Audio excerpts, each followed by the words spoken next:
Hey, everybody, this is not going to be a normal podcast episode. This actually will be going on Necessity versus Commodity. It's also going to be going on my personal YouTube channel, which I'm launching. Just a shameless plug here, real quick. It's where I'm really going to be putting out a lot of stuff to help out entrepreneurs, business-wise, sales-wise, structure-wise. I have Rory here today. I put out a post yesterday that said it's pretty wild that I see three of the top name gurus out there right now, all pitching the whole same offer of we're in a trust recession. Rory's been in the space for a long time. We run in a lot of the same circles. This is actually the first time we've actually met face to face, so I'm really excited to dive into who he is a little bit more. So hopefully you guys get some of his personality. If you know him online, he's either famous to you or notorious, one or the other. A lot of people that I run with, we've all crossed paths. I'm sure you guys know Rory as well. But he commented on my post, which we comment on a lot of stuff. And a lot of time we have shade and throw stuff at each other. You'll get to know him that way. But when he commented, I comment back. He's like, dude, no, I'm really serious. I'm like, I know you were, because he was kind of wondering where my point of view was on this. And I just politely said in the comment section, this is a pretty deep conversation. So do you want to jump on a video and let's record it and talk? Because I think it's a really important topic from a lot of different angles. So I'm going to start right there. So I put that comment out there yesterday, Rory, and you're like, dude, I've used that, and I'm not a guru. And tell you what, over the last 3 years of me consulting people, I've actually used that term to people. I started using it about 2 years ago. But in reality, I don't think that that's true. Okay. So when I put that comment out, there's a few different things I want to talk about right off the bat, but I want to really open it up to you. If you want to introduce yourself, tell people, because you've sold millions upon millions with paid ads. I love your approach of no BS. You're extremely transparent online. You tell people wins. I see actually you talking about more of your losses online, which I think is actually amazing, because I think those are some of the biggest teaching moments. But so people that don't know, you've actually done ads for some of the biggest players in the game. So I kind of took some of what I know about you, but you go ahead and throw anything else in there you want. No, that's cool. We'll bring up stuff as we go. Cool. I mean, I think the best thing just summarizes. I've been a full-time direct response marketer online now 19 years. I've done a lot during that time. I don't really keep track of how much revenue I've generated for our clients. I just look at what are we doing? What are the results that we're getting? I know what I've done, but in terms of like, oh, I've spent 85 million, which is an actual number. I know how much I've spent, but as far as how much that's turned into, I mean, come on. I've spent 85 million. I'm sure I've done over 85 million. Just how much, I don't know. To me, and newsflash, guys, this is what Scott's talking about. You're going to get to know me whether you like it or not. I think anybody that I spent, I have like a 4.6 career row at, they're jerking themselves. They're so full of shit. It's not even funny. Agreed. Yeah. So before we go any further, one thing I want to ask you, I want to put you in the spotlight for a second. Yeah, shoot. Are you comfortable sharing who those three people are that are pushing trust recession that led to your post? I am not. I don't like that. Okay. I'm not a proponent of that. I don't mind.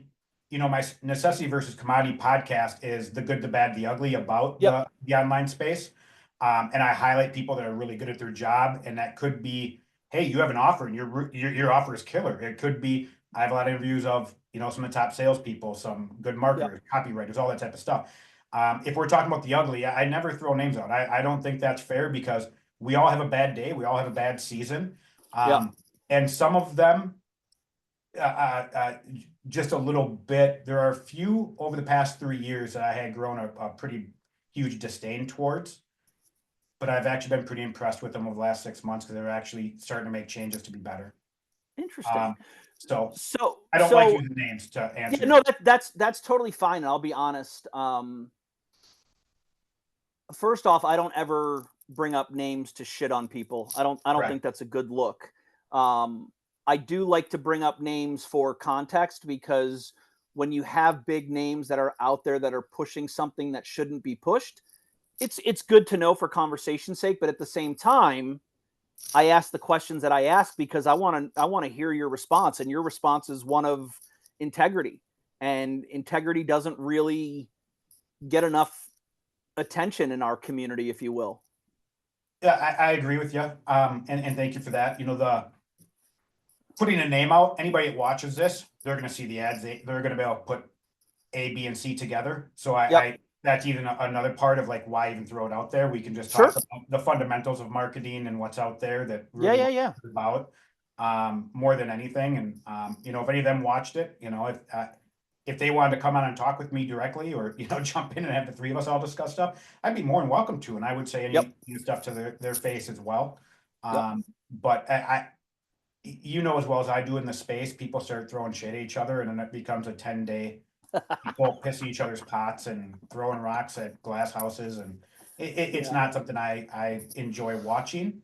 Yep. It makes me sad because, and especially like just in the past couple of months in the online sales trainer space, you know, there was a round of stuff going around again, Oh God, if it's and what I'm yeah, thinking about, that was a shit show. yeah, and tell you the truth, I've actually trained with both of them. I've worked with both of Yep. them in different capacities, and I hate to see it because I love both of them. I think they're Yep. both amazing at what they are. I think they're both amazing people.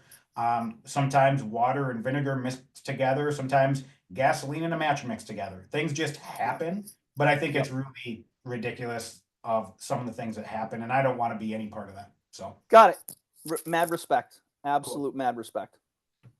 So talking about the post, was that what you Yep. wanted to bring up first, or is there something else with? No, no, that what I just brought up to see if you'd share who Oh, they are, just out of curiosity for anchoring. So yeah, let's get into it, right? So you brought up lots of people are saying we're in a trust recession, yeah, which I fully agree with. cool. You disagree to some extent. Actually, I fully And disagree.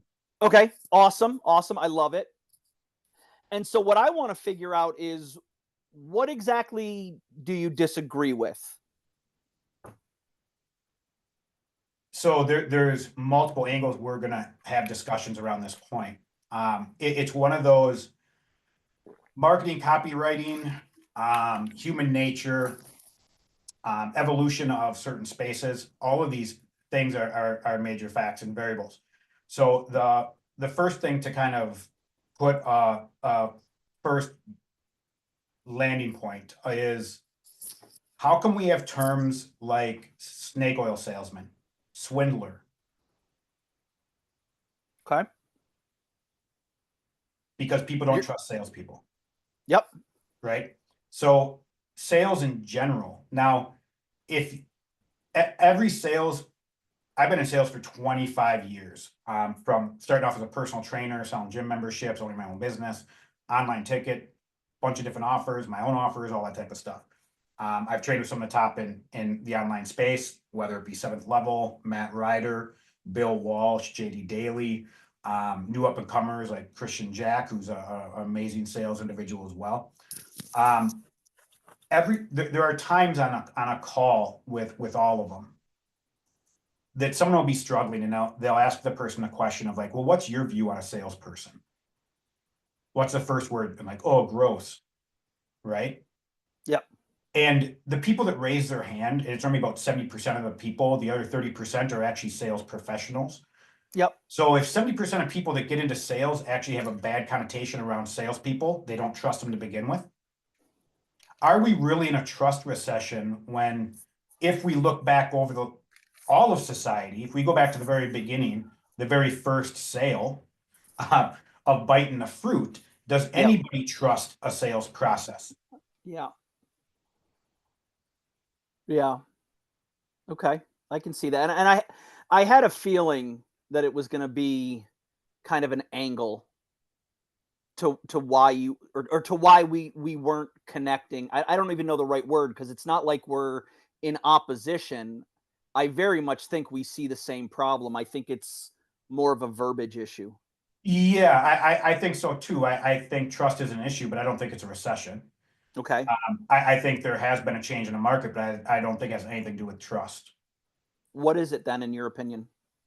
Um, and going back to the trust thing, right? Like Yeah. again, if we anchor the whole sales part, same thing with marketing. What's marketing? What's their number one thing is to get someone to trust them to buy, Mm-hmm. right? So marketing sales always been the same thing.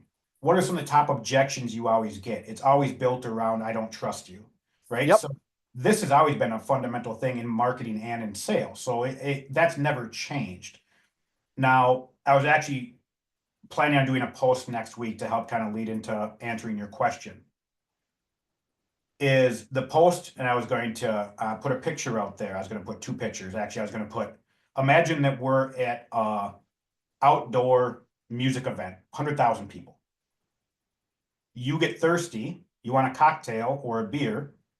I'm sure you have a certain flavor you like. Mm-hmm. Where are you going to get a beer or a cocktail? Which one? Where are you going? Oh, cocktail. Okay. What type? Typically Jack and Coke. Okay. So you're going to look for the truck that says Jack and Coke, Mm-hmm. right? Now you get hungry. There's a lot of really different options out there, food trucks. What would be your favorite food? Would it be like a hot dog, a taco, a chicken finger, whatever? Go-to is probably going to be either taco or pizza from a food truck. Okay. Well, So you're gonna hop in the cocktail line. Your wife is gonna hop in the food line to go get tacos, right? You guys Yep. meet back in the middle and enjoy. Now, the whole time there's a concert going on and all this crazy stuff. We'll get into Yep. that in a second. The problem with the online space I see is it has nothing to do with trust. Okay. It has to do with a food truck. Okay. So we're at that concert. You're like, I want to go get a Jack and Coke, honey. Cool. You see one vendor selling beer, one selling Captain Cokes, next one's Jack and Cokes, and then you see a white one sprayed paid cocktails on it. Yep. Are you going to pay attention to the one that's a white van, spray paid cocktails on it? Are you going to go to that one? Nope. I'm not. I think that's majority of offers that are being run online right now. And okay. So rather, yeah, go ahead. And which is the other reason why I said I think it's wild that 3 different gurus are all using the trust recession angle. It wasn't just I didn't believe in a trust recession, but you have 3 people that are trying to teach other people to market to be different, special, and unique, and all 3 of them are doing the exact same thing. It's the epitome of ridiculousness. It is, but that we'll come back to that in a minute. So let's go back to the white truck spray painted that says cocktails. Yep. So you made a comment about that's all the offers right now, and I think I know what you mean, but here's something that this might be like kind of proof in action. Yeah. It'd be very easy for me to just assume what you're saying and just run with it, and we Yeah, could have a please. whole discussion about it. Yeah. And I could be wrong. So I'm going to come back and go, what do you mean by everybody's offers right now are the white truck with spray painted cocktails? So you've run ads for a lot of different people, right? And I'm sure Yep. you've turned away even more because Mm-hmm. someone will come to you and be like, Rory, I want you to do this. Mm-hmm. And I have this 8,000, I'm going to use a fitness offer as an example. It's my background. Sure. Hey, I have this lose 12 pounds in 6-week fitness offer. I sell it for $8,000. I'm running ads. I'm not getting anybody booking, and everyone I book tells me no at the end. Okay. I need your help running ads so I get the right people on the call and can actually make sales. Now, is that your problem when you run ads and they get phone calls of people that aren't buying an $8,000 6-week lose 12-pound?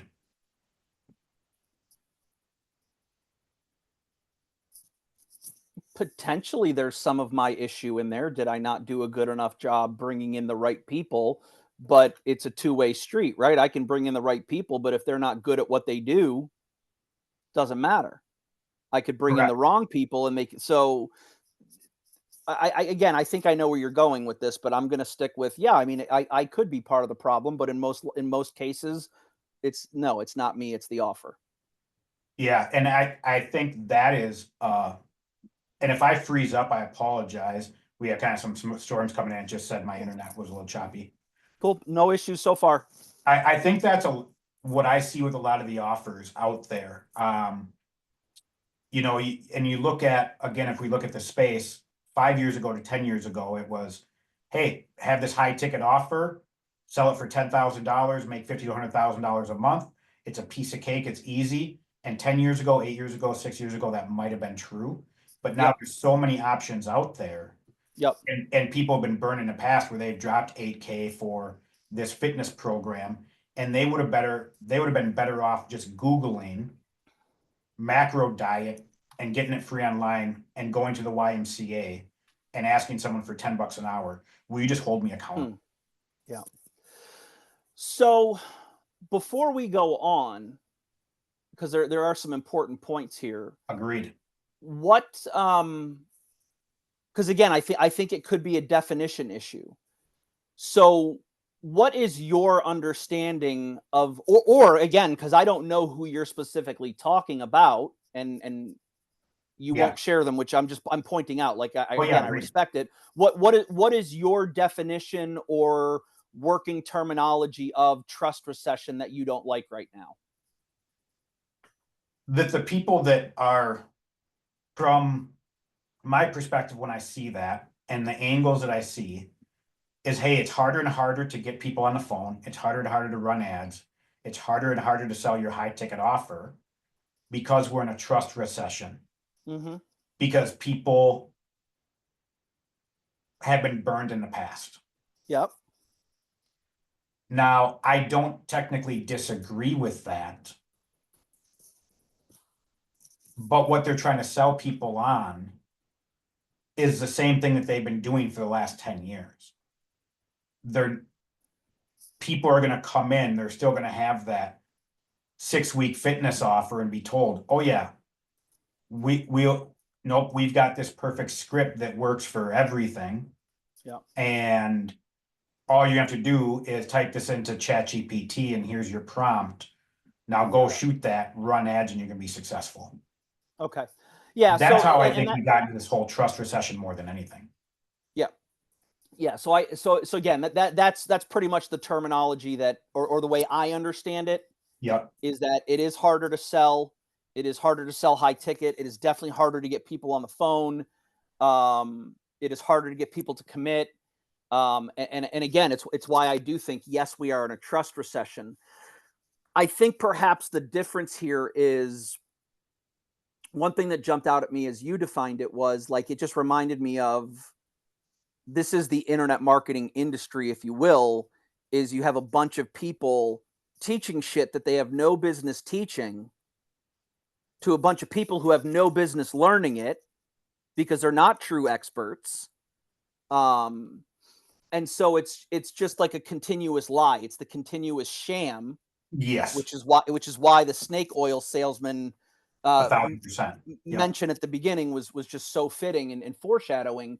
So so yeah, like, again, I do believe we're in a trust recession. I think my frame of why we seem to be at odds, even though we're not, is when I use the term we're in a trust recession, it's literally just a word to capture, this is the problem. It's not the solution, right? It's not like, oh, well, we're in a trust recession, so business is going to be slow. The reason we're in a trust recession, or I'll change it to whatever term we come up with, the reason I say that we are in one is that people have been burned. People have been screwed over left and right, which again is part and parcel to the internet marketing industry. I mean, like, that's just the way it is. People get and if we screwed stop over. right there, nothing's ever a guarantee in life. Right. Let's be honest, right? And so you need some discernment. Yeah, but yeah, you're right. You do, but at the same time, like, yes, but we're on the same page.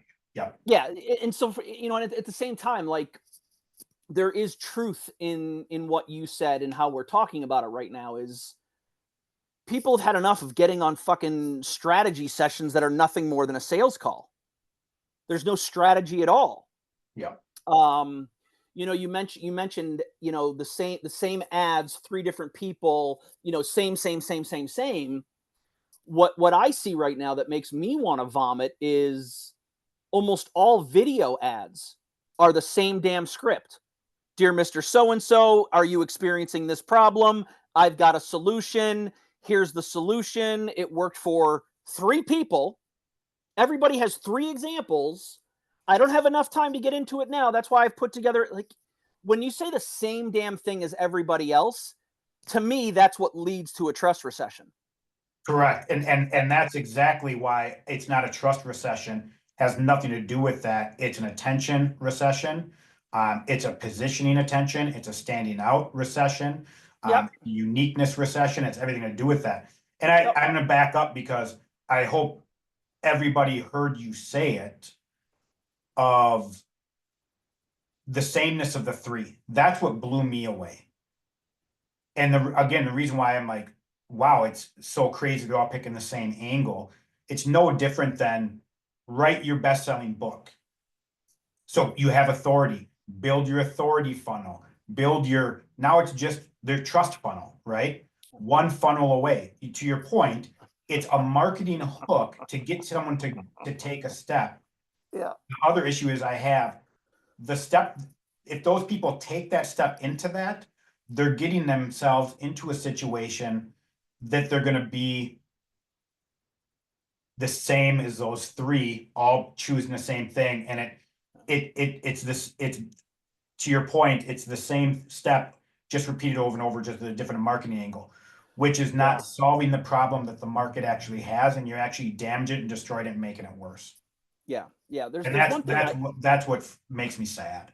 Yeah. So there's one thing I want to throw out there, just kind of somewhat of a curveball of where we're at in the conversation right now, is what we're discussing and haven't named yet is really market sophistication.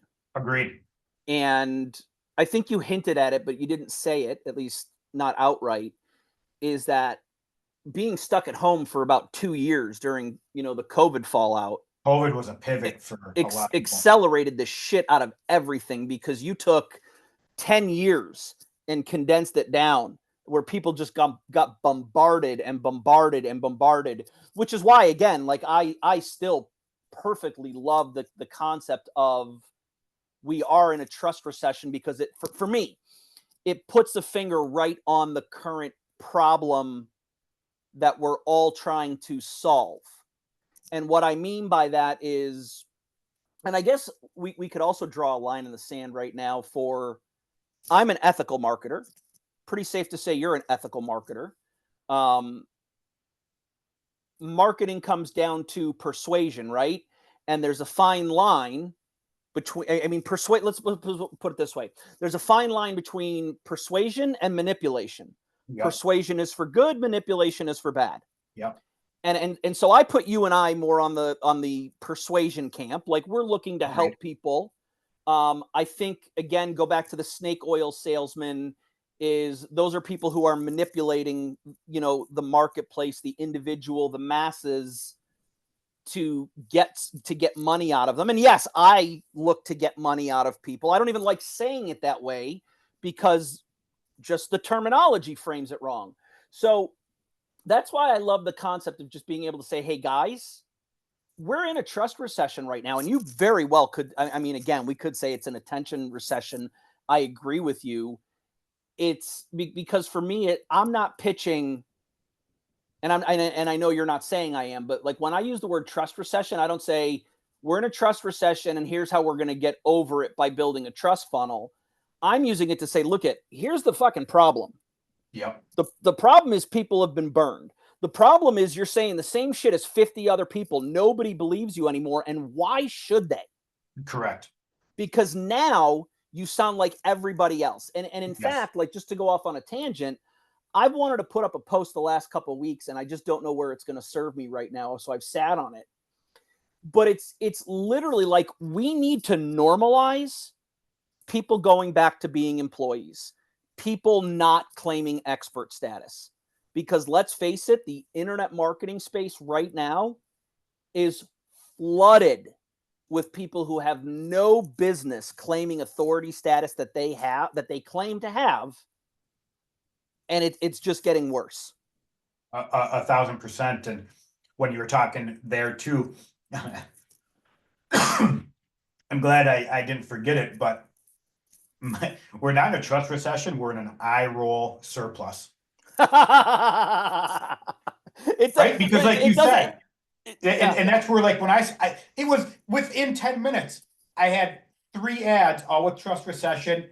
And then within the next half hour, emails from 2 of them pitching trust. And you're just like, eye roll at that point. And you wonder why people aren't buying from you. right? Because everything sounds the same. No one's differentiated. And even the people that have the expert status, to your point, um, they use Alan Saltanic for an example as a true expert out there. Yep.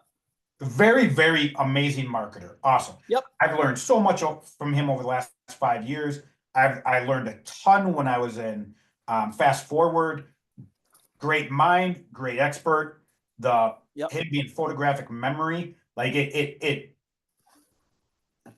the time it takes him to do market research looking at an offer is 10 seconds where it takes us 10 hours, right? Because he's been there, he's done it, it's all there. He's amazing.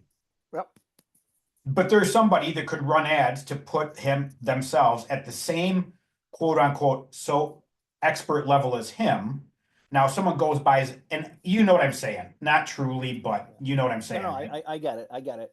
And someone goes and gets burned there, and then they go over to Alan and like, dude, I don't trust you.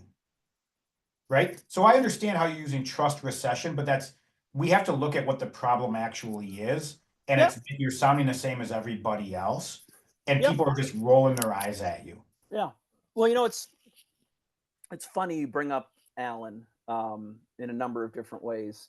So I've only actually known about Alan for a little over, let's see, I first heard his name. Let's go back to maybe July, August of 23. Okay. So we're coming up on 2 years. Yeah. Now I heard his name and I didn't really care much for him, or I shouldn't say that. Let me back up.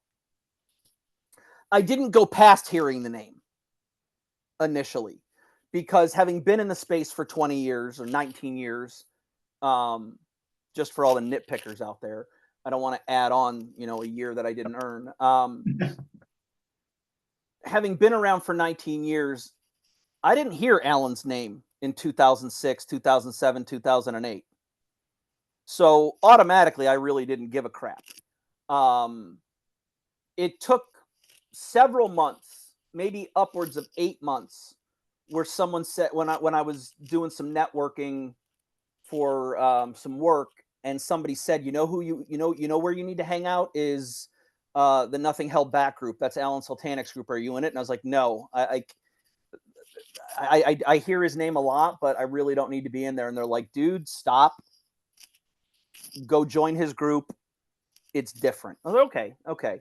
Which by the way, this is an awesome parallel we can come back to later about the difference between cold traffic and endorsed traffic, right? Because agreed. I got him from cold, but I didn't care. A friend of mine said, go listen to him, and boom, I'm in.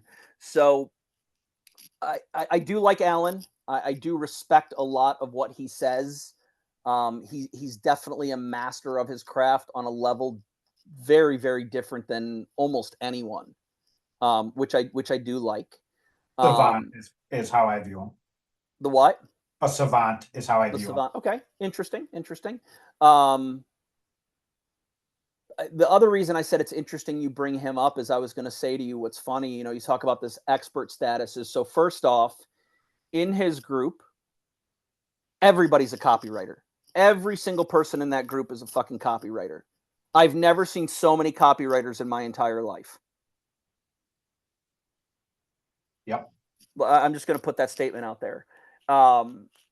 Relative to that, I've never seen so many fucking job posts being listed for CMO level hiring at $1,600 a month. Like, so let that tell you. And I'm not going to even comment on the ridiculousness of it. I'm just going to say, let that serve as a clear insight and perspective into where this industry is, that people think they're going to get a C-level marketer for $1,600 to $2,500 a month. Yep.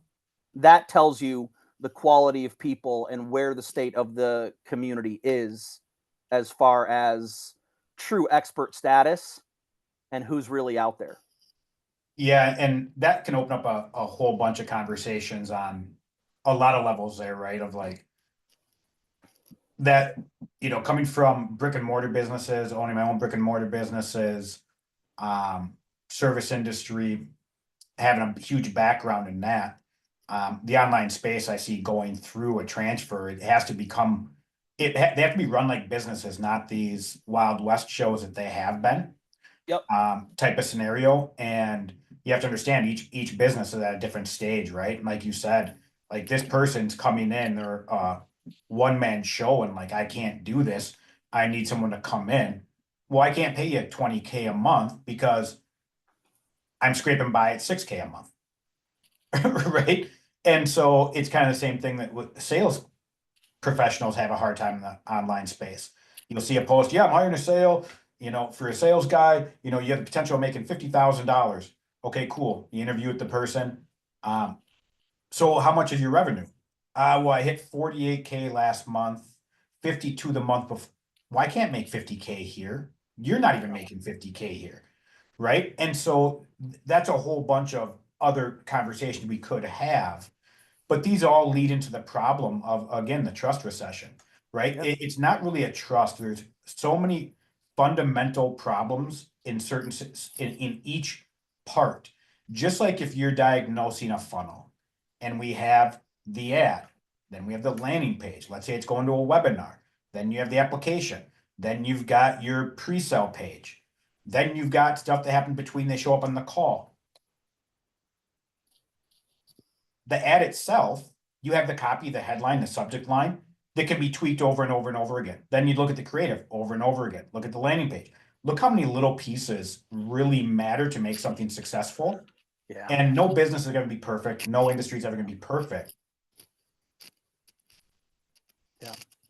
But each one of the breakdowns that are just being perpetuated with, you're one funnel away. Yeah. That is the biggest pile of horse shit ever. And that's the way I view the trust recession thing right now too. And going back to that, like you said, with COVID, when I was freelancing, and I'll tell you what, I could pull up some posts from 2022, probably some sales calls from 2022, where I told the person, dude, we're some big trust recession. Everyone has been in their house for the last 18 months. They've clicked every ad, watched every webinar. They've probably taken several sales calls. And each one of those sales calls were actually horrible. They thought they were getting something, then they were treated like crap. And then they were like, let me think about it. And then they were barraged for 30 minutes until they finally hung up. They've done that 2 or 3 times. Do you think they want to click on another ad after being treated that way? Yeah. Yeah. See, and so that's a whole nother discussion, right? Like, Agreed. Couldn't agree more. so yeah, like, yeah. So looking at the thing that shocked me and why we started this conversation, another part we didn't talk about was the attention. Yeah. Facebook algorithm. I don't run ads. I have run my own ads. I haven't done it in like 4 or 5 years because I absolutely can't. It's not my genius. It's not my attention span. It's not something I enjoy. So I just don't do it. Yep. Ads have changed a ton over the last 5-10 years, especially over the last few. Also, social media has changed over the last few years. And the whole trust recession, oh, you've been booking calls for 250 to 350 and your closing percentage is under 15% and you suck. Why is that? Oh, it's because we're in a trust recession. Let's just change your VSL verbiage and this is magically going to solve the problem. I don't think that's true either. Yeah. And the reason why is because, and you brought this up earlier, and I'm glad you did, everyone adds the same thing, right? And when you look at any social media platform, what's the goal of that social media platform? To keep you doom scrolling, brain dead, and on their platform, right? Yep. Yep. And when they're seeing that same ad over and over again, do you think that causes them to stop? Or do you think that causes them to scroll faster? Yeah. Faster, of course. Yeah, so I think there's over the next couple of years, and I could see you being the guy that pulls it off, is going to invent a new way of advertising. And I'm not talking like, hey, look, dance around like a TikTok monkey or anything of that nature. But it is something different, right? Because that's really what happens. Again, we're not only are people seeing the 5 same offers, they're seeing the ads written the exact same way. The VSL or the webinar is written the exact same way. The landing page is written the exact same way. Everything is the exact same way. And so there really is no difference. Yeah. So, I mean, shit, like, it's funny. I hope that you're going to get this transcribed so that we can kind of go through, because let's be transparent I'll now do that that. we're recording, right? Yeah. We talked about, hey, we could probably turn this conversation into a series. And the reality is, yeah, we can. So the reason I'm bringing this up is, now you talk about differentiation, and we'll come back to the whole ads thing, because that is what I'm working on right now. And I won't even hold it back. Like, I'll tell you what it is, but we'll go back to differentiation. People don't well, there's a lot of things I want to talk about. Hold on a second. I got to write something down because I'm going to forget half of this shit. And I think there's a couple important points I want to bring up. So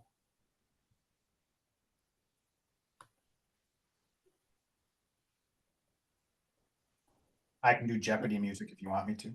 no, it's good. I've already forgotten all of them in the time it took me to load up Google Docs.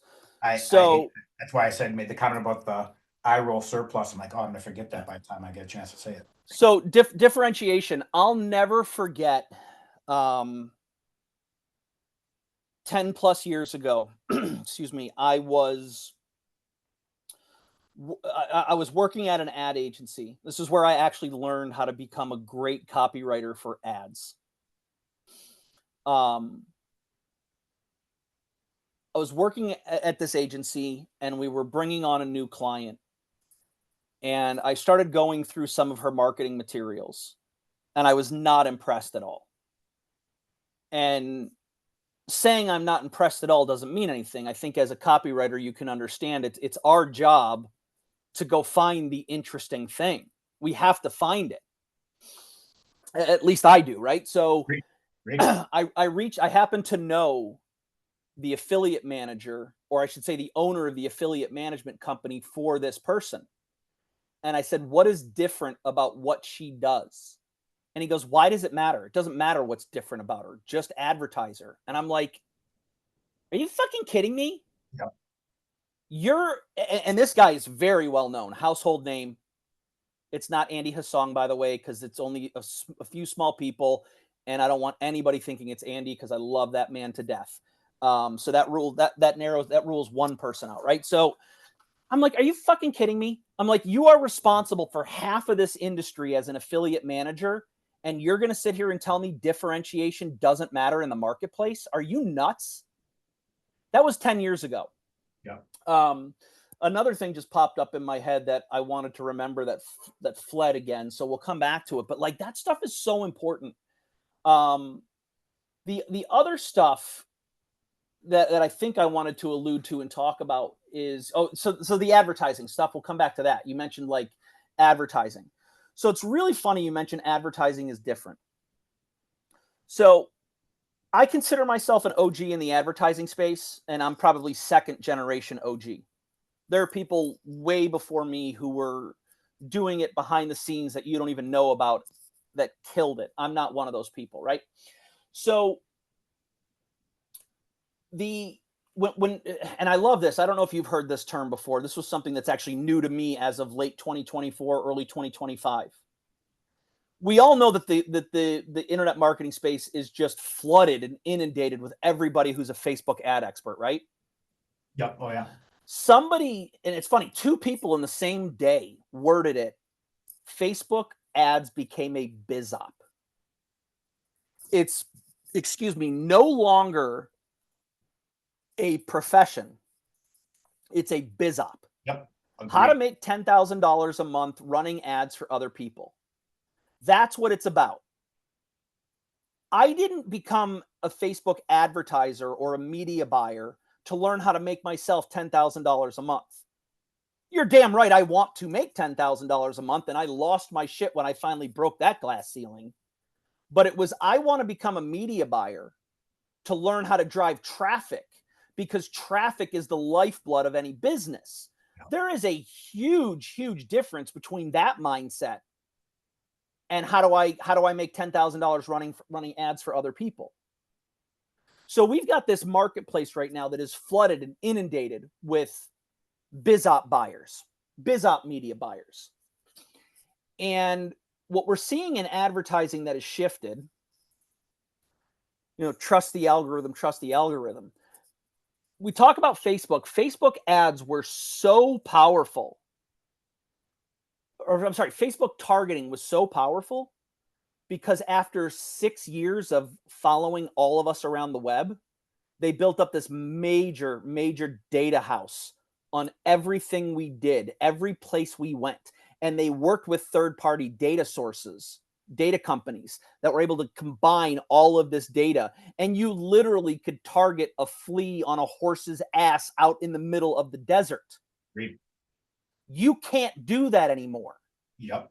So what we have to look at is the reason Facebook ads were easy during that time period was because of the targeting capabilities. But what happened in our community was, oh, we'll just throw up a stupid ad. It can be a dumb image. It can be a dumb, the copy can suck. And as long as you have a reasonably decent offer, you'll get your 10x ROAS back. Yep. Okay, that was true. But they assigned the wrong cause and the wrong effect. Today, that data is gone. And now it's a bunch of mindless idiots saying, trust the algorithm, trust the algorithm. The AI is so smart. The AI is not so smart. The AI is being used in one of two ways. The AI not working is your excuse for why your ads don't work and your business sucks. Or two, because you just want to make it sound easy and you have a product to sell. So you're going to tell people, oh, it's the AI. So back before, when targeting was good, it was, let's just throw up any shitty old image and we'll get people to stop the scroll. It's easy to stop the scroll. The mindset now is, oh, we need more and better creative. We need to test hundreds of iterations. No, you don't. You need to actually learn how to write a great fucking ad that speaks to your, and so this is probably like, now brings back differentiation, right? Well, differentiation, but also the whole trust recession thing, right? If everybody's saying the same damn thing, nobody's going to believe everything. So Correct. If you learn how to write great damn ads, you're going to stand out. It's the difference between templates, right? Like, let's say you buy into a ad template of the month club. Every month you pay $20, you get 20 ad templates. All the other advertisers are getting the same fucking templates. They all look the same. Nobody stands out. Nobody's different. Nobody believes you. Trust recession. But again, it's, you really haven't earned their business. You haven't earned them.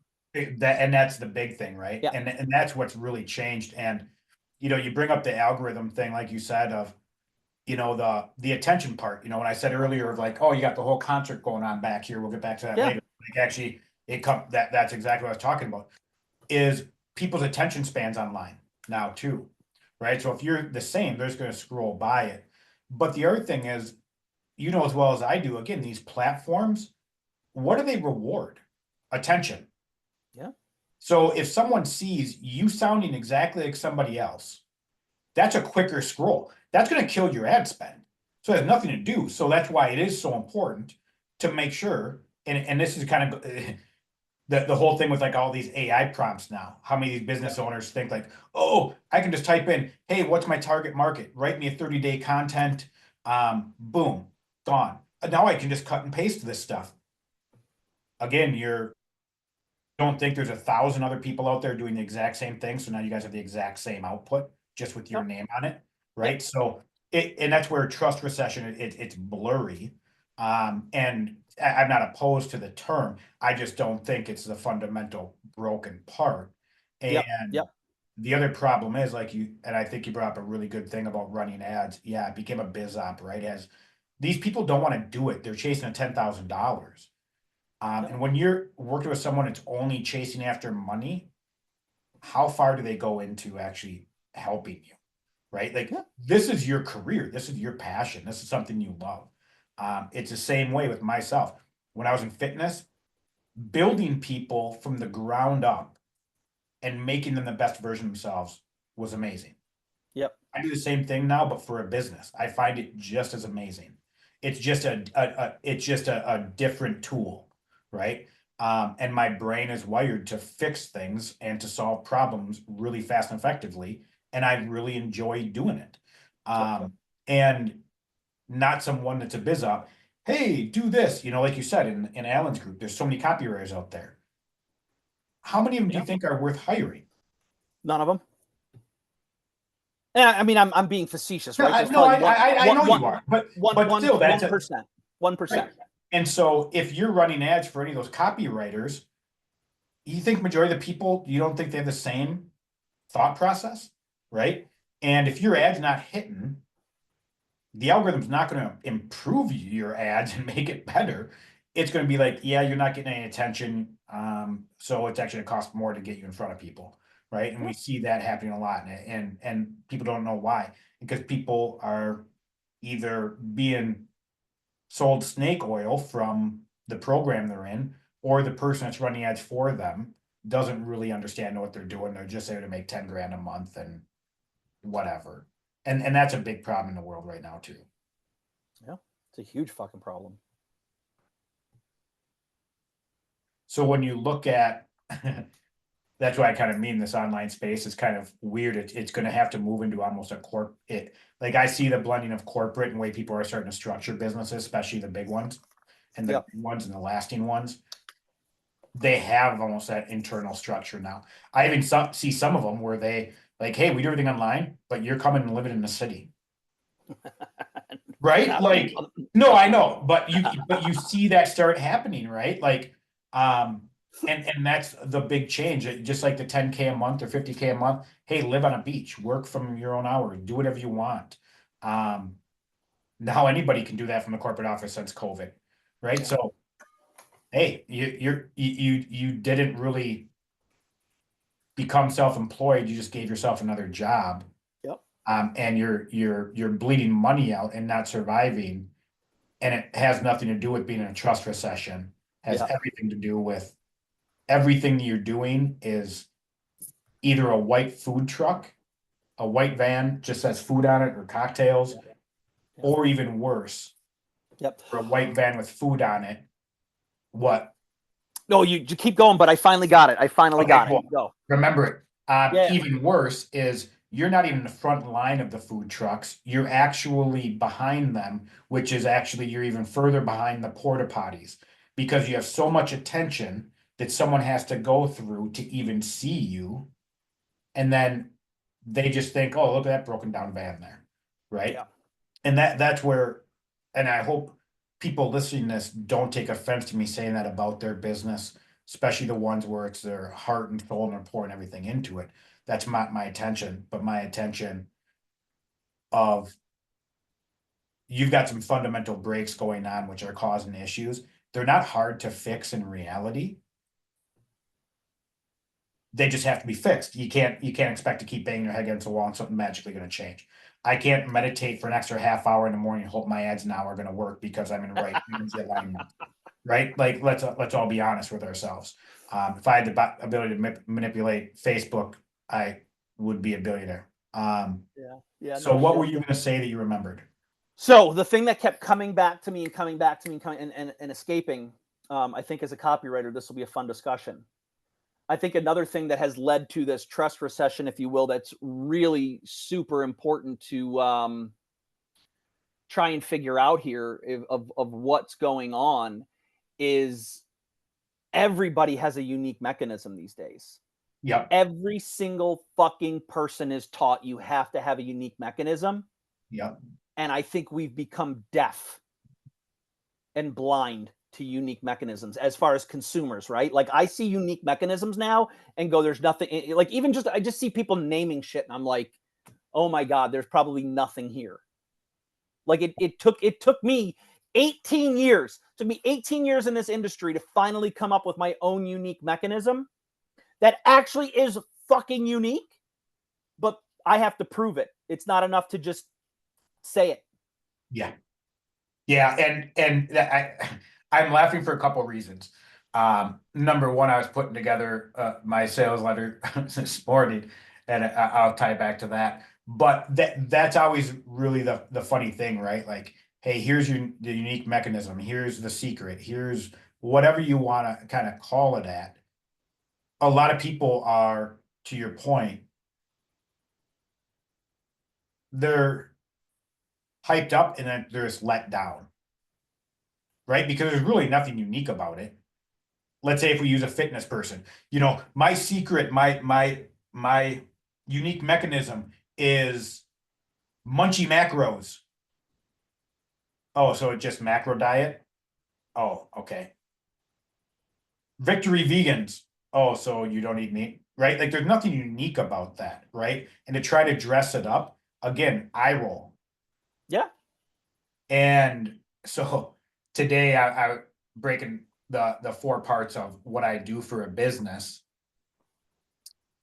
and have a unique mechanism there, but all the context I have around it is to outshadow that. It's really just a bullet point, more or less, right? Yeah. And the context is what matters. What problem it's actually solving is what matters. And so many people don't have that, and it's whitewashing people, and people have, sadly, and again, people have invested good money into a really good service, and things just didn't work out. That's part of business, part of life. Yeah. But there are too many people that the opposite case was for. Yeah. Which Yeah. sucks. I think a lot of people have been completely screwed over, like just blatantly screwed over. Yep. And that's why the whole trust recession thing, that's why I put the post out there, because I hope people don't fall for BS again. Yeah. I think they're going. I think everybody's going to. I almost said they, but I'll include myself. I think everybody at some point or another will fall for it because people are good at it. People are good at BSing. And that's where you're talking about copywriting, right? Like trust recession, it's that unique mechanism in essence, right? It's the fear point. It's Well, calling out something and, hey, I'm going to solve this problem. And that's where marketing copy, really play a hand in it too. so that's interesting. That's another different. That's an interesting perspective, right? So like when I say yes, we're in a trust recession, I don't use that as a unique mechanism. I use that as identifying the problem. Yep. Whereas you just said, or I heard, some people are using the trust recession as their unique mechanism. And to me, when you look at it that way, yeah, that's bullshit, because we as a community have made the trust recession by lying through our teeth, trying to manipulate people. I mean, God, there's a whole nother fucking conversation, right? Like we can look at direct response marketing 101. Put urgency and scarcity into your marketing materials. Yep. So people do it. Be genuine about it. I saw a marketer who was running fucking Black Friday, Cyber Monday extended sale ads until February. Like, no, you didn't. You didn't extend. You didn't extend it. At this point, what you've done is you've got an ad and a hook and an angle that's working really, really well. Nothing else can beat it. So now you have to fucking stay with. You're stuck with it. Like, shut the fuck up. Have some integrity. Nobody has an integrity in this space. Yeah. And there's a lot of integrity, but but the bad outshines it. There are some good out there. No, it's I'm glad you picked up on that, right? Because that's my mindset. And like there are probably people that you respect, that you study from, that I won't fucking give the time of day for whatever reason, and I just lump them in with everybody else. Yeah, and that's, and if we use the sales space as an example, so I'm actually gonna kind of break down a little bit here. So people, I'm gonna give actually a real world example with 2 people. Go for it. So you got Jeremy Miner at 7th level. Yep.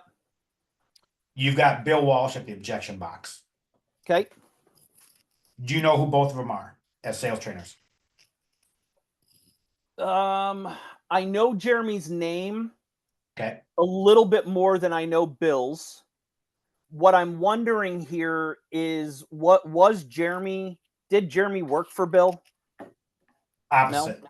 Opposite. Okay, Bill Bill worked for Jeremy. Jeremy. And the reason I'm going this way is that, or I'm asking this question is, And that's a important part of the equation here too. Yeah. I know of Jeremy because Jeremy has been accused of working for somebody else where he stole his method from them. Yeah, I'm trying to think who is the original guy. I don't know. It doesn't necessarily Yeah. matter For your story. But so here's so you have 7th level Jeremy Minor. He's selling NEPQ, neuro emotional probing questions. Yep. I'm going to give you this black book of questions that if you ask them in the right order to anybody, your prospect is going to sell themselves. You'll never have objection. No one's ever going to say no ever again. Okay. Yeah. Right. But that's a really good, that is actually a good, unique proposition, right? It's a unique proposition, but it's bullshit. People always say no. Correct. 100. We all know that, right? Yep. But it still is good. Now, Yeah. Oh, yeah. Very good. Now you look at him. He's showing his pay stub for 1 year of bringing $2-3 million of commission only sales. Hey, I've got 20 years of experience. I've coached sales for Google, BMW, these corporate companies. Okay. Now, any sales professional that's looking at getting into sales or somebody that's struggling with sales, that's a very sexy offer. Oh, yeah. Right? And you can sell that for 4, 8, 12, 15K. That's very sexy, especially when you got an ROI. Dude, you close 3 sales, you've already made money, right? Like you've already profited. How, like, you can make that next week. That's kind of one of those no-brainer moments there for people. Now you look at, so Bill Walsh was one of their coaches there. He ended up leaving, started his own company, which is the Objection Box. He cleared $1 million in his first 12 months. Okay. Now, he could have done a couple different things there and made some really poor choices. He could have had his black book of questions. Hey, how to talk to people so they sell themselves, could have done and just mimicked that. But his strength actually is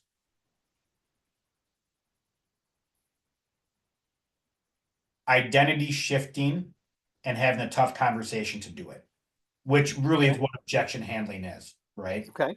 Yep. And so he goes, these are the 5 objections we all see. I will teach you how to solve all of them, so you will close more deals. Awesome. That's completely different than front end NEPQ. So completely differentiated himself. Bill is an Irish guy, wears his heart on his sleeve. He's one of those guys, if you're in his inner circle, he'll die for you. He's a really good guy. He's also very brash. I like him. You're describing me. You will like him a lot. You would love him. Actually, you guys are, when you guys are online and what you put out there is in the same realm of stuff. He attracts a totally different type of person. Yeah. He attracts, hey, I do solar sales. I am corporate sales. I'm doing this. Maybe it's someone's looking to get in the online space. They're looking at whatever. Bill is, hey, you're a sales guy in the high ticket space. I will finally get you so you're closing 40, 50, 70% because the objections are what holding you back. Yep. And we're going to get that done fast and brash. And this is, we work our ass off here. You have to work your ass off too. Don't come in here and pussyfoot around. And so it's got more of that, hey, I'm going to be a Navy SEAL. That's a certain mentality of an individual. So you've got 2 different companies, totally different from each other. You've got 2 different unique aspects of what they're selling, completely different from each other. 2 unique personalities on the front, completely different to each other. And their copy, even though it's all to the same people, it's directed at certain identities, certain archetypes, certain subconscious pillars that they don't even realize they're targeting. Maybe they do, Yeah. maybe they don't. Those all lined up like that is why they can be all successful. You don't see that with many people out there. No. Which then again ties back to the three gurus all doing the same. Like, if you guys are so good at your job, how are you matching up with the other three people that are your competitors? Well, that, Blows yeah, I my mean, mind away. that's a whole nother that's a whole nother conversation for another day. Like there's two conversations here, right? Like, number one, well, I haven't seen the Trust Recession ads yet, and I'm going to absolutely look for them now. What I see, and I've seen for years, is everybody who promises to coach you how to become a coach, their ad copy is one of two. I'll help you be, well, actually one of three. I'll help, and fuck, like there's just dozens of guys doing this, and girls. Number one, I'll make you a 6 or 7 figure coach. Number two, I'll get you to 15 to 30 appointments on your calendar inside of 30 days. Number three, I'll help you get to $25,000 a month. Yeah. Everybody, all of them are doing it. So number one, y'all fucking say the same thing. No reason to trust you, believe you. What I want to know going even further, and I've worked behind the scenes at some of these companies. Yeah, I know you have. But what I'd like to see is, where the fuck is your coaching business that allegedly gave you the power and success to say you can coach other coaches to build a 6 and 7 figure business? And I've yet to find one. Deeper, go a little bit more specific there. As far as what? What do you mean? You have yet to find one. You know, that's one of the things with what makes him able to coach. What's your definition there to say that someone's able to coach? I'd like to know that you've had a coaching practice outside of internet marketing that has done 6 to 7 figures. Gotcha. And if Yes. it was so good, why did you leave to go into the bowels of the marketing industry? Yeah. Because it really is a thankless job. You get shit, and honestly, coaching is it's one of the most difficult marketplaces to establish yourself in. And I'll bring this up, and I'll get vulnerable for a moment, in that what has held me back from trying to establish my own courses and mentorship and trainings, I've barely broken 7 figures in a year for my own agency. So you don't see me out here teaching people how to run an agency. I probably could, because like you said at the beginning, you learn more from your fuck ups than you do your successes. And I've had a bunch of fuck ups. Yeah. And I'm going to parallel this over. Like, I still, like, I'm just now getting my own courses ready and my own training ready, which still I get caught up in this. If you haven't done this, why do you do it? I've helped, I don't know how many fucking companies 10x their fucking ad results. But I wish I had my own offers. I want out of the internet marketing space so bad, because of all the bullshit and the lies and the nepotism, and it was gross. So that's what I want to see. I want to see people back it up. Tell me you were a relationship coach. Show me the business. Open your fucking books. Let me see it. Yeah. Yeah. No, and I agree with you 100%. I'm glad you dug deeper there, because it was left ambiguous, I guess, is a little fuzzy for me. So yeah, no, Yeah, I couldn't agree more. And I think that's one thing with the online space too. And I think of, again, why the industry as a whole is where it's at, is because you almost have to go through 3 bad experiences before you find the person that actually is who you were looking for all along. yeah. And a lot of people quit on me after the second. They don't even fail the third time. Yeah, I'll give you for instance something I don't understand to this day. I had an agency client 8 or 9 years ago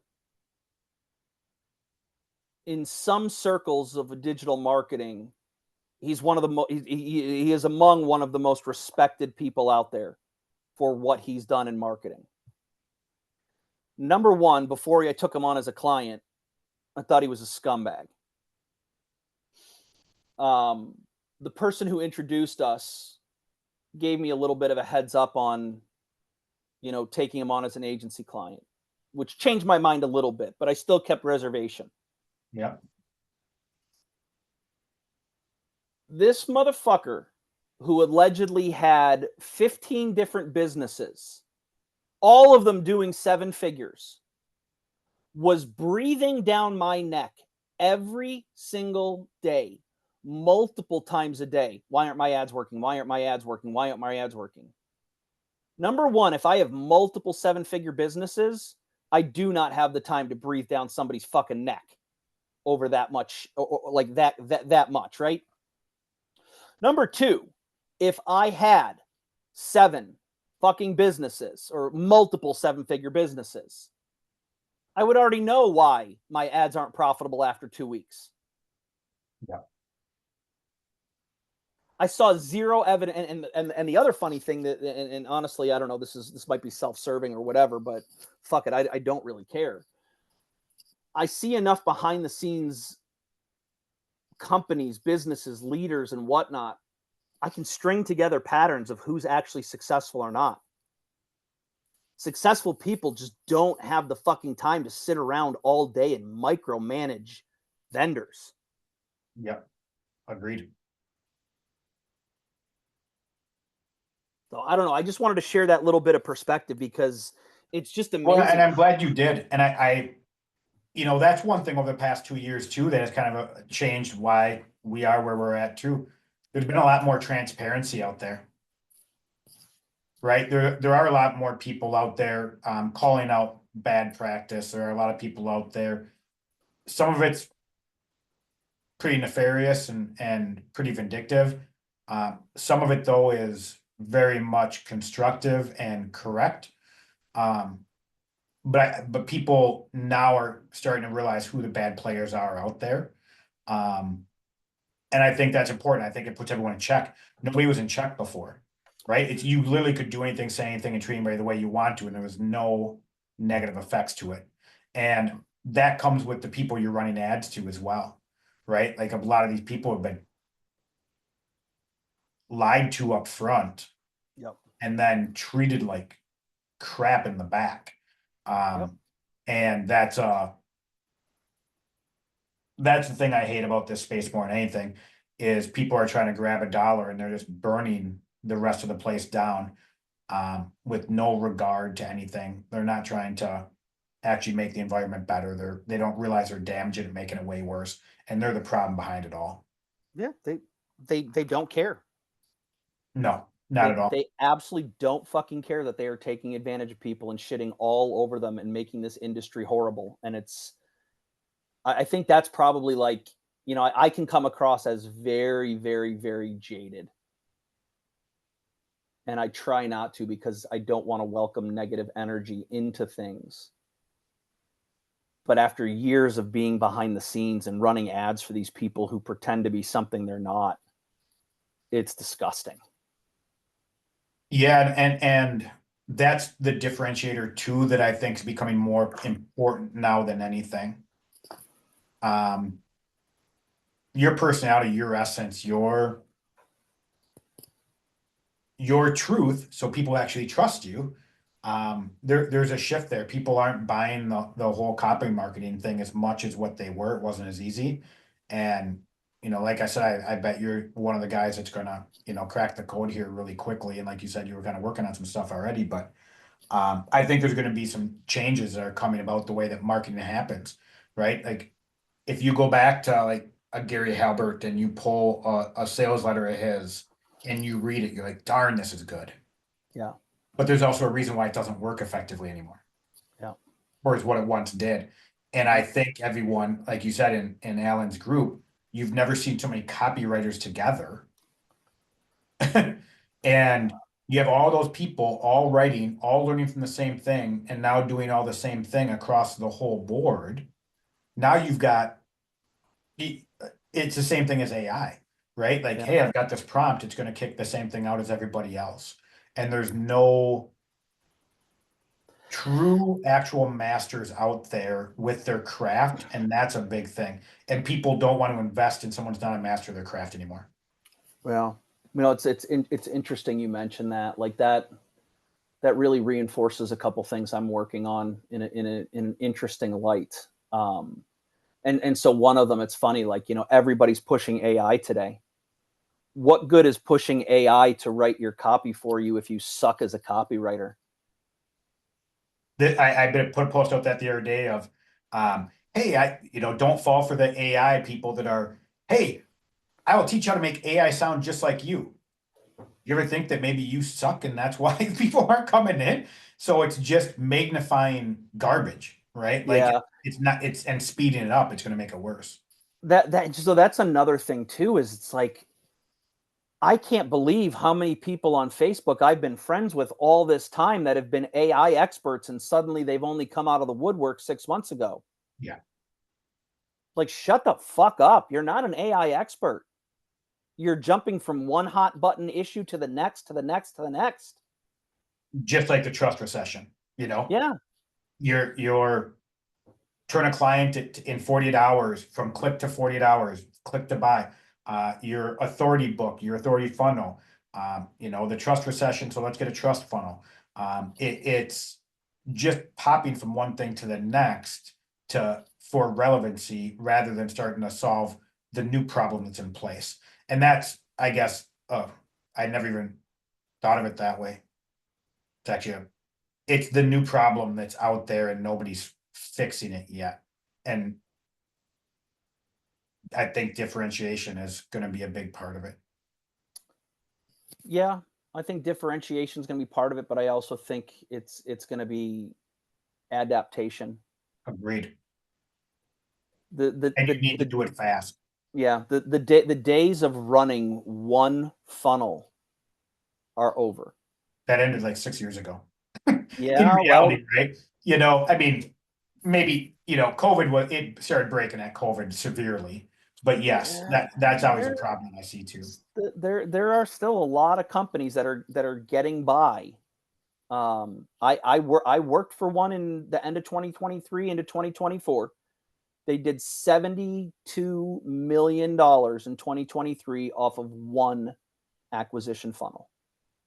That's beautiful. And I don't know anybody else that hit that level. No. But like that's what everybody's trying to do. I just want one funnel. I want you're one funnel away, you're one funnel away. No, you're not. You're one funnel away for 6 months and then you're fucked. Yep. And that's the problem is a lot of these individuals they don't even have 6 months worth of runway, much less have to every 6 months have to reboot. And that's always a big problem that I see too. And talking about the algorithm, like you talked about the AI thing, there's a few different people I'm connected with, and they screenshotted, oh my gosh, my organic here on Facebook, I've 4x'd in the past 3 months, and I had 1.5 million views this past month. Yeah, because every single day, all you're doing is posting 5 times a day. These 5 AI prompts.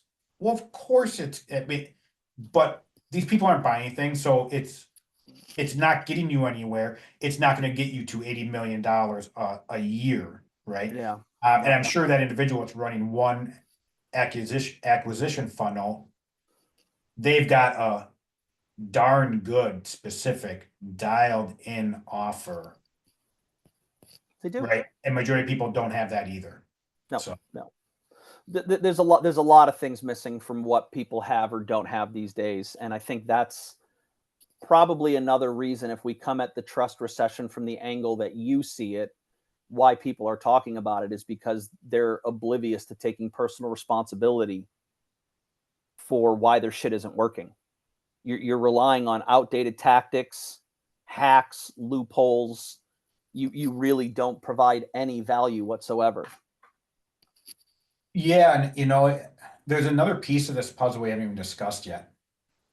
Yeah. Um, the purpose of the business Yeah. and how that plays into some of this. If we use an example of, I sell ABC lead generation tool. It's going to help you get to $50,000 a month, right? Yep. My goal as a business is to sell as much of this as possible, to make as much money as possible. That's my only goal. That's my only focus. I'm going to give every one of my clients the same thing, so I have the ability, time to scale. Yeah. And knowing that 90+% of them are going to fail drastically because I can't actually solve the real problem. Yep.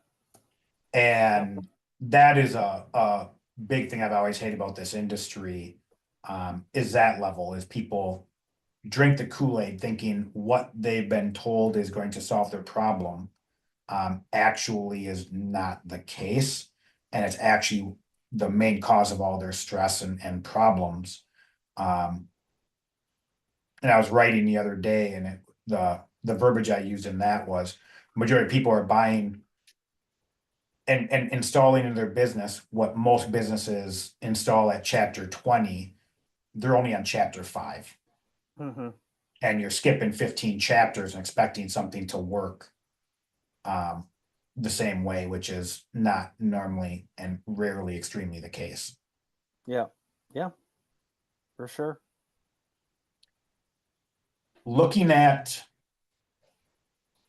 if you're watching this, put in the comment section if you would want Rory and I to do maybe a series and some further conversations on things, and what you'd want to kind of hear from an ad perspective, from his and doing what he's done, from copy marketing, sales acquisitions on my side, and maybe we can have some good discussions that way. Rory, is there anything that you can think of that maybe we discussed and could have some further conversations on? Oh, there's so much we could have further conversations on. Well, I know that, but is there anything yeah. top of mind right now? Well, yeah, sorry, so I mean, I definitely think differentiation, how do you actually do that? What does it mean to truly differentiate, not just to pull it out of thin air, fabricate it, claim it, et cetera, et cetera. Unique mechanisms, be another great conversation.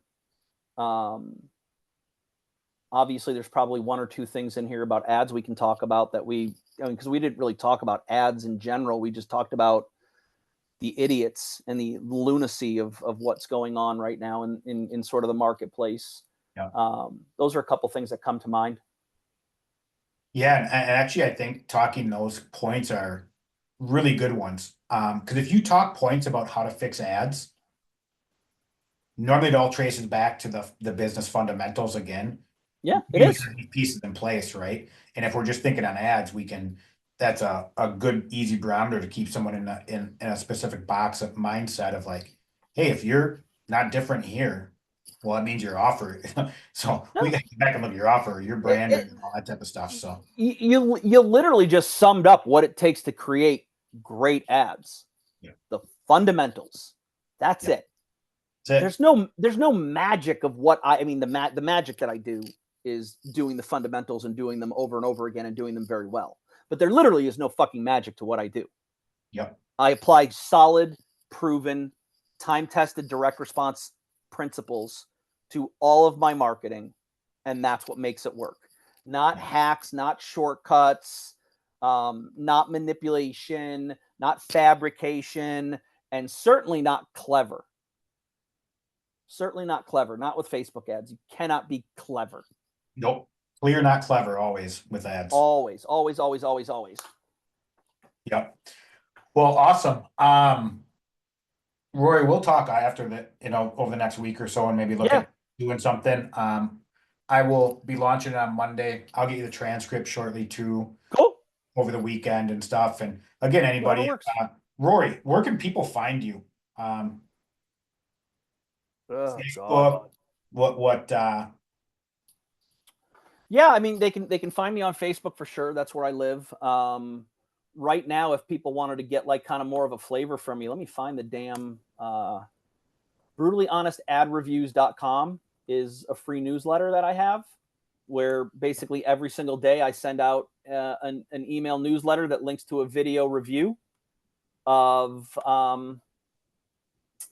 what I think makes a great ad, rips apart ads that I think are not so good, which, by the way, don't let brutally honest, don't take it that I shit all over people. It's not a roast. It's not the roast of people's ads. We're not there to shit on people, because at the end of the day, we don't know the results people are getting. But at the same time, after all the ad spend I've had, I have a pretty damn good idea of what works and what doesn't. So it's just all about, how do you make better ads? How do you create better ads? How do you write better ads? Yeah, make sure you send me the link so people can click that link. I'll have it in the description of this video. And I'll probably put your Facebook link in there too. So if you guys want to reach out to Rory, you can click that, connect on Facebook. If you connect on Facebook, pretend like you're $8 an hour setter, because he loves $8 an hour setters in his DMs. So if you connect with them, send him a message right away. Said, hey, I watch you on a podcast. That's why I'm following you, type of deal, because he's like me too. He'll call out BS sometimes once in the DMs. It's always fun. Yeah, but I'm just like, reality check there too. I think that, the communication is a lost art. If you want to follow me, you want to connect, shoot me a message. Hey, Rory, I heard you on Scott's podcast. Just thought it'd be cool to connect. Awesome. Great. Like, I love to hear from people. I love to know why you're connecting. I'm a real human being. I like connection. That's why I brought it up. I didn't want someone to send you a friend request and then see that you're bashing someone that reached out to you in DMs and then be like, oh, I don't want to, yeah, no, just be human. And again, talking about the trust recession, right? Like treating a human like a human. Yep. And being filled with integrity and being crystal clear on intentions, I think, is always the best way to go. So yeah, brother. Hey, really honored actually meeting you face to face. I'm glad likewise we actually talked, and we'll talk over the next week or so and we'll figure out some bullet points. All right, brother. Sounds good. Cool. Have a good rest of your buddy. day. Thanks. You too, buddy. Bye-bye.